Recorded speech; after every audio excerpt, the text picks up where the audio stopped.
times, like and subscribe. Little Miss Bossy.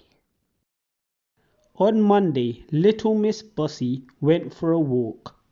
She met Mr. Nosy. "Where are you going?" he asked. "Mind your own business," she retorted.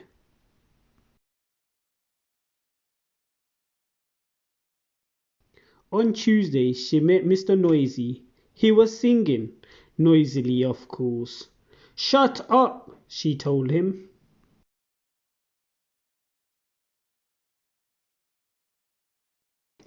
On Wednesday, she met Mr. Happy. He was smiling, as usual.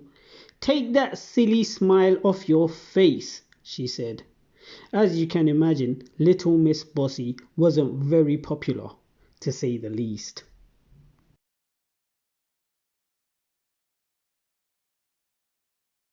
Now, little did Miss Bossy realize, but somebody had seen her bossing Mr. Nosy about. And that same somebody had seen her bossing Mr. Noisy about. And that self-same somebody had seen her bossing Mr. Happy about. The wizard, whose name incidentally was Wilfred, went home thinking, "Something really ought to be done about Miss Bossy," he thought to himself as he walked along.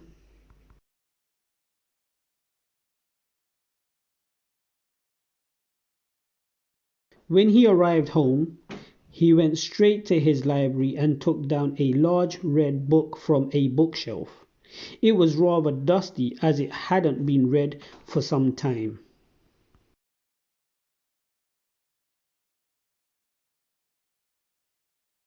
"Let's see now," he said to himself as he settled into an armchair. He turned to page 304. At the top of the page it said, "How to Stop People Being Bossy." Wilfred the Wizard read the page very carefully, shut the book, put it back on the bookshelf, and grinned, a particularly wizardy sort of a grin.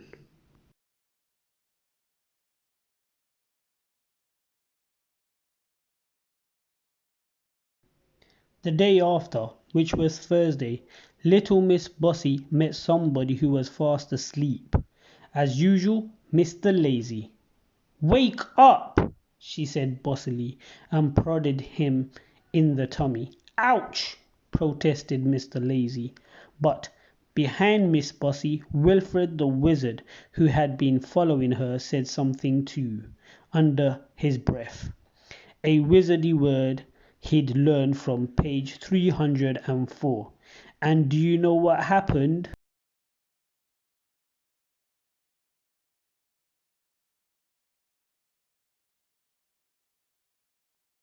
Suddenly, as if by magic, which is true, there appeared on Miss Bossy's feet a pair of boots. One minute they weren't there, the next minute they were. Miss Bossy looked down in alarm. They were magic boots, and being magic boots, they could speak to each other. "Hello, left," said the right boot. "Hello, right," said the left boot. "Ready when you are," said right. Right said left, and off they set.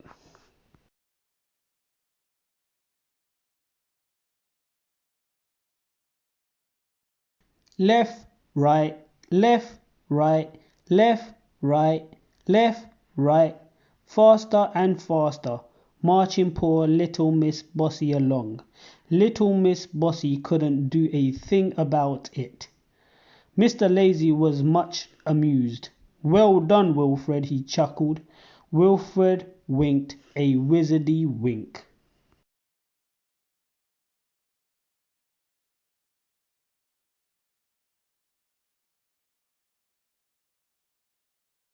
Those boots marched little Miss Bossy for 5 miles. She was exhausted. "Ready, left," said the right boot.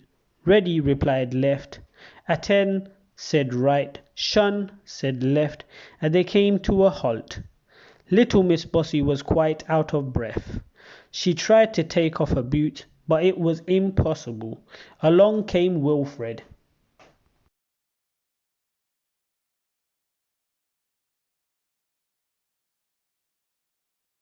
Those, said Wilfred, pointing to the boots, are only for people who are too bossy. Make them go away at once, cried Miss Bossy, stamping her foot. Well, at least she tried to stamp her foot, but the boot wouldn't. We're out of stamps, chuckled Right. Left giggled.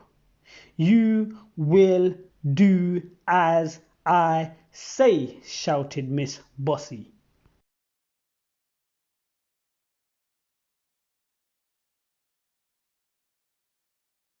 Ready when you are, said Right.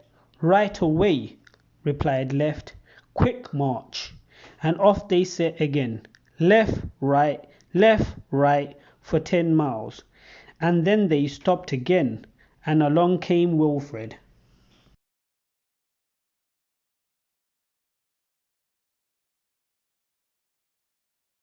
Make these stupid boots go away, shouted Miss Bossy. Only if you say the magic word, replied Wilfred. Miss Bossy thought and thought and thought again. Please, she said. That's better, smiled Wilfred. And he said the wizardy word again under his breath from page 304.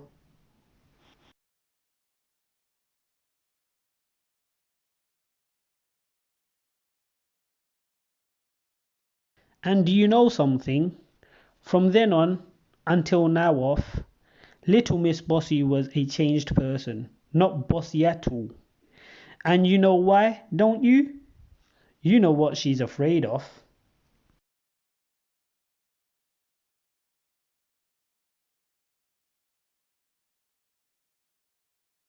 Bossy Boots! The end. Thank you all for listening and goodbye.